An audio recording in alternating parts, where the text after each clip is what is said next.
How do you effectively hire, engage, and get the best from an outside marketing firm and not get ripped off? I don't pay in advance for work that hasn't been performed. I pay at the end of the month for the work that you perform. That's an important internal control for you to have. When you sold me your services, you were on your A game. I'm expecting that your team delivers at that same level. If you can't do that, we should end the relationship now. Maui Mastermind presents the Business Coach Podcast, answering your questions and providing real actionable insights for building a better, stronger, more profitable business without sacrificing your time, life, or freedom anymore.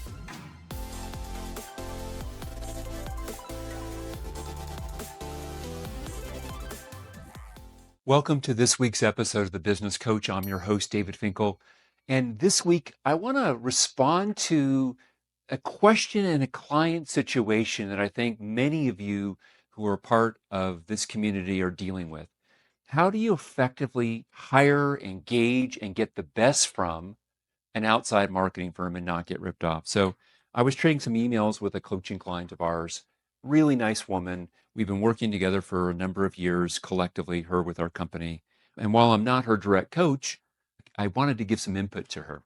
And so question came around with, and she said something to the effect that hey, I let go a marketing company I was struggling with and have hired a new one. They've been with us for a month now. I expect to see improving ROI numbers in 30 to 60 days. And where this came from was I had given her a bit of coaching. She had a marketing firm that she wasn't fully satisfied with. And I'd given her some coaching about that and some other parts. And what I realized in preparation for this week, people ask me all the time, David, where do you come up with the various subjects that you teach and or share about on the podcast? Well, I'm looking at what's most pressing and relevant in the lives of our coaching clients. When I look at these 1,000 business owners, what I see is I see a real snapshot of what business owners just like you are dealing with.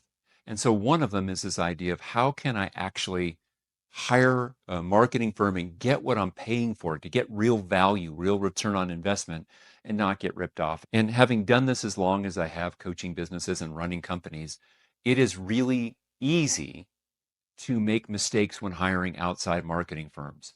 It is really difficult to get what their best game is. Because here's what happens. You talk with a marketing firm, we'll call them Academy Marketing. I've made that up. If any of you have a business called Academy Marketing, let me know, and I won't ever use Academy Marketing as an example, but I needed an example. I've made this up. So Academy Marketing comes to you, and they're a firm, and they work with thousands of businesses, and they're a mid-sized marketing firm, so they're not a mom and pop. They come to you, and they give you this great sales pitch, and it sounds really good.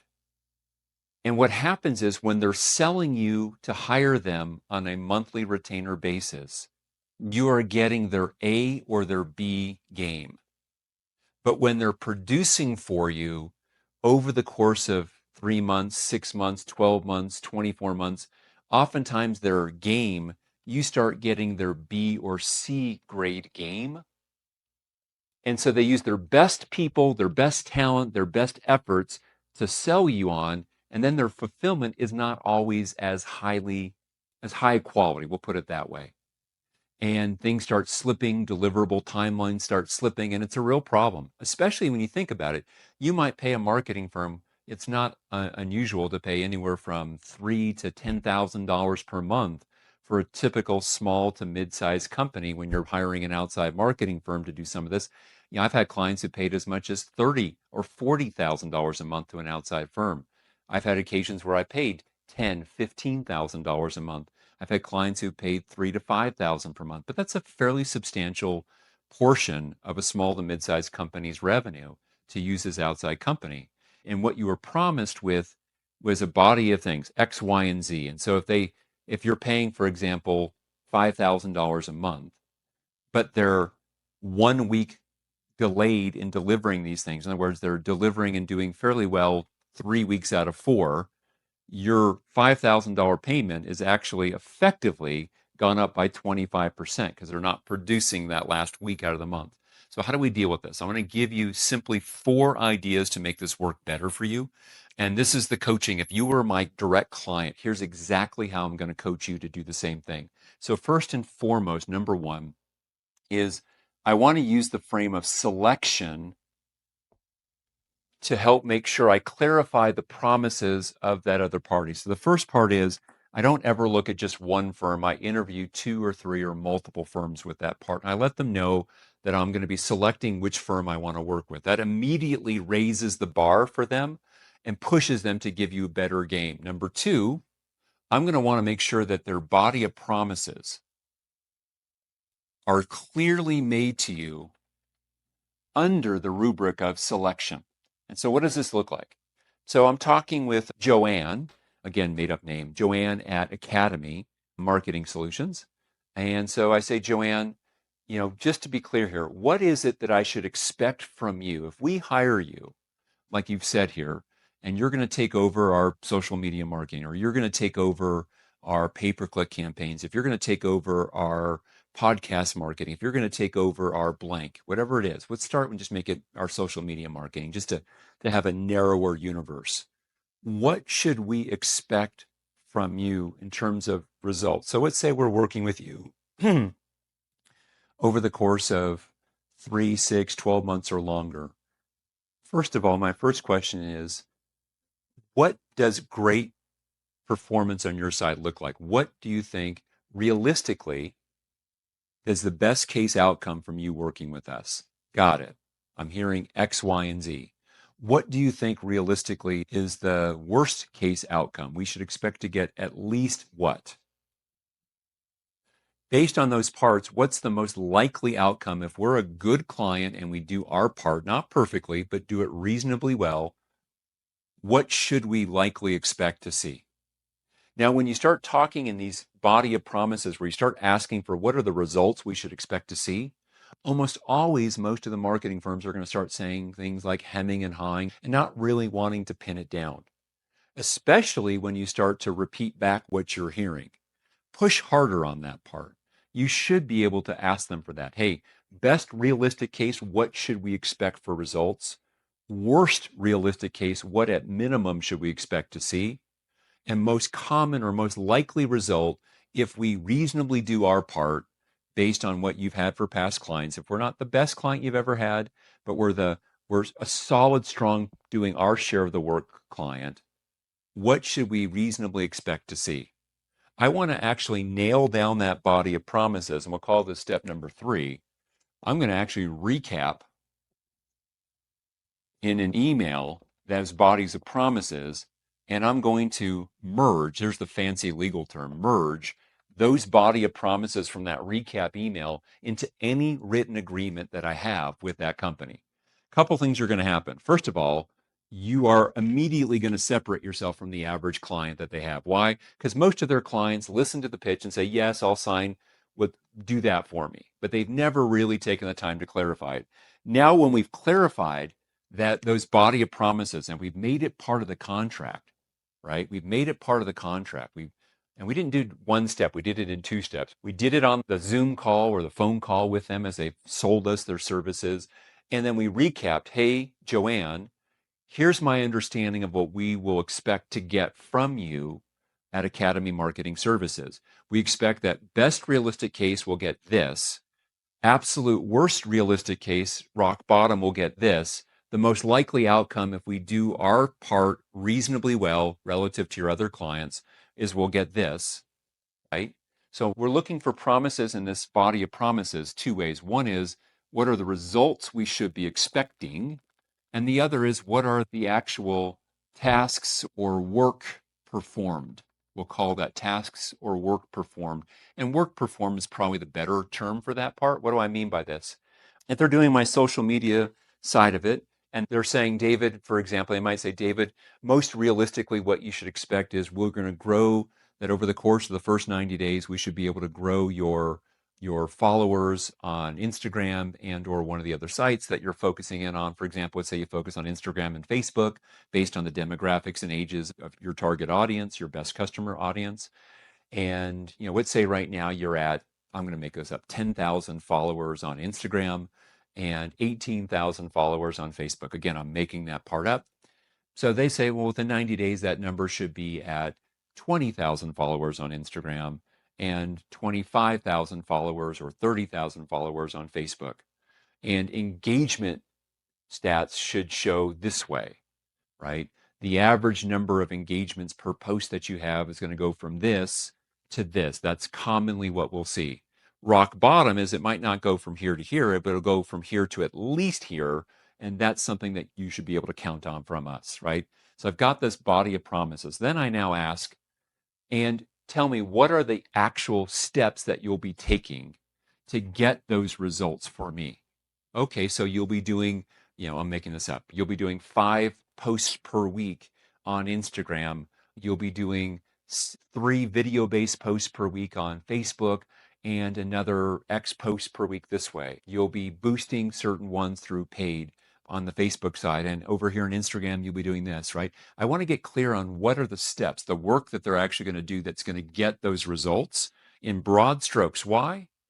Because again, I'm going to put that into my recap email and it's going to end up merging into the contract that we have. And I'll share this with a story.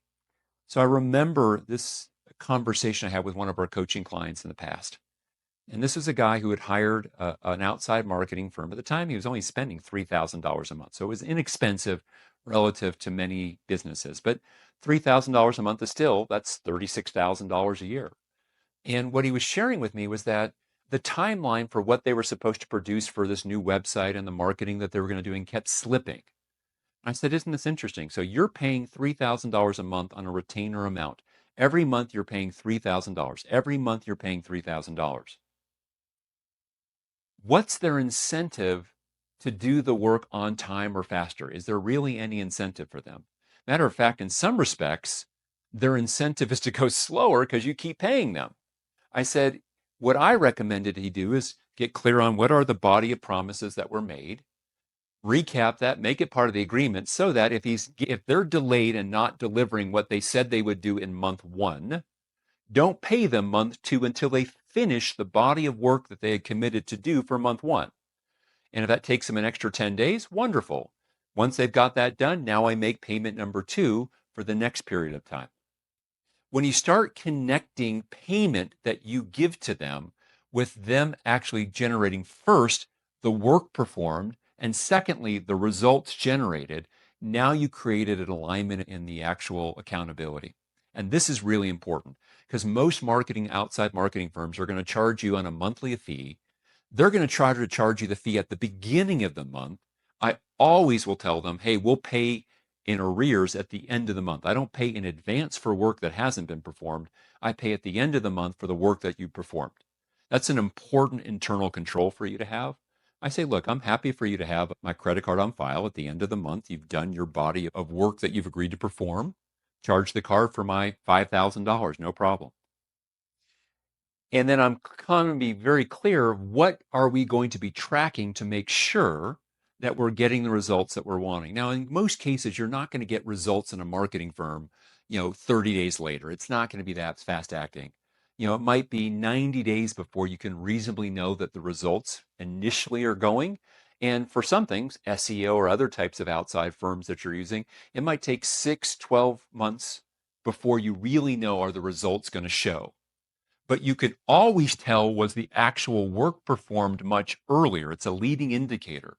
If the work isn't getting performed that will lead to the result, we can reasonably know that we're not going to get the result if the work wasn't performed. So I can look at that on a month-by-month basis. And if the work performed isn't going well, I make sure that immediately affects the payments I'm making to that third-party marketing firm. And what it does is it creates direct felt accountability so that they know they need to get their act together or they're going to lose me as a customer and they're not going to get paid for work that they didn't perform anyways. So again, going back to this idea of how do we get the most and make sure we're getting the A game from a marketing firm so that we can get the results we want and on their side so that we can stay a client or a customer of theirs for years to come because we're happy and thrilled with the value received. The first part is we do this under the auspices of selection. I talk to several firms, and because I'm talking to several firms and they know that they're competing for the business, it makes parts 2 and 3 this idea of getting clear in writing the body of promises about what results I should expect to get, best realistic case, worst realistic case, most likely case, if I'm doing my share as a reasonably performing client, and I also want to know how, broad strokes, what is it that I should expect the work that they're going to perform to generate those results? What is that going to be? I recap that number 3 in an email.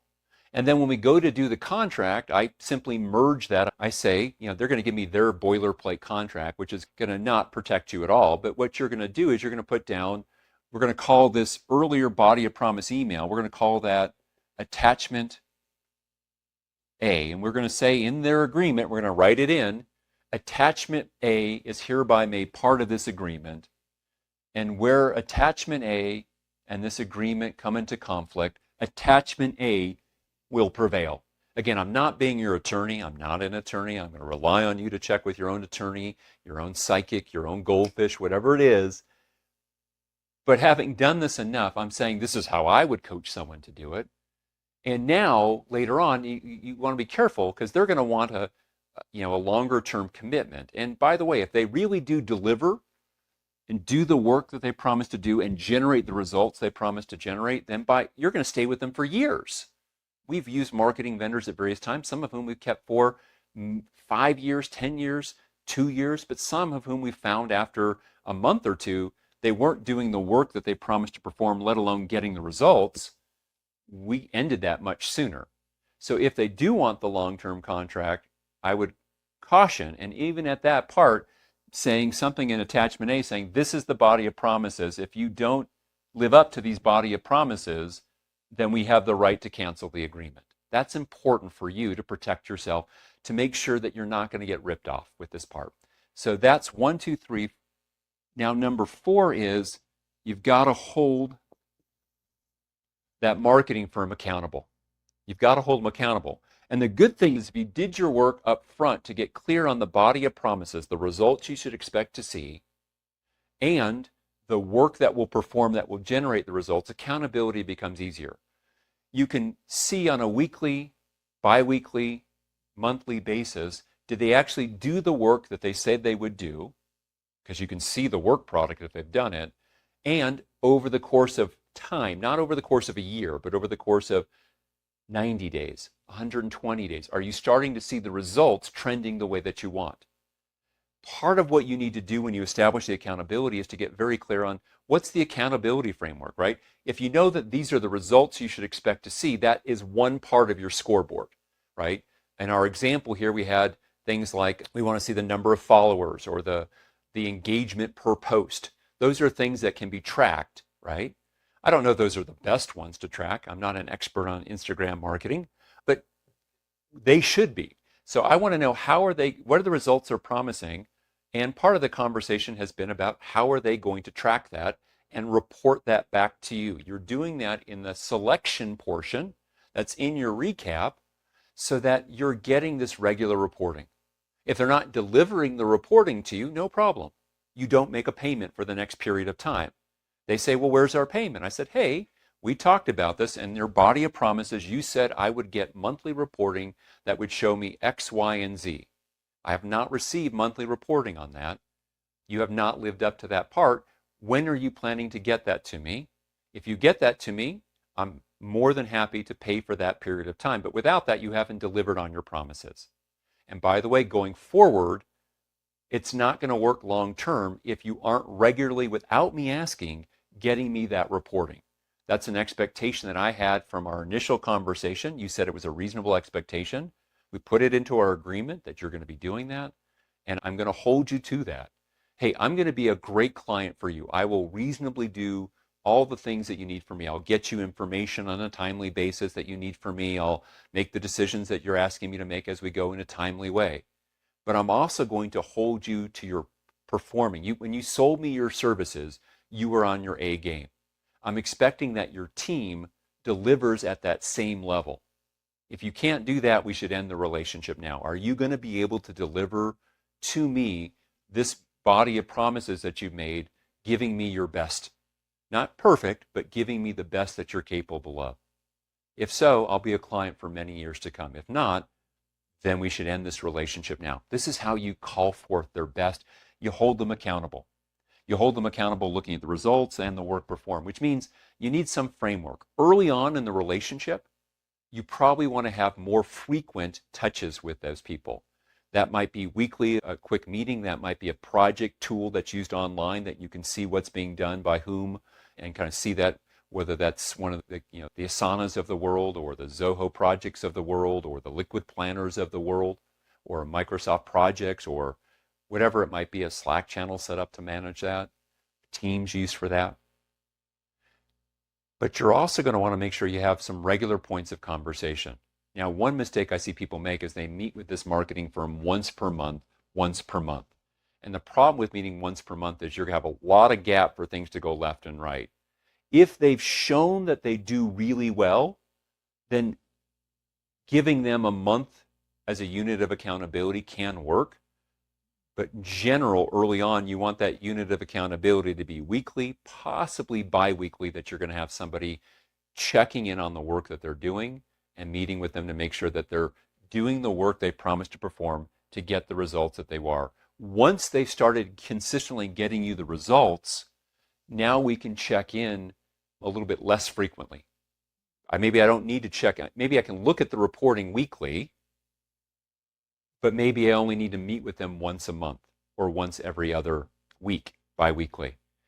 In no case should I let it go for more than a month, because if you do that, it's a recipe that you're going to drift with that outside marketing firm.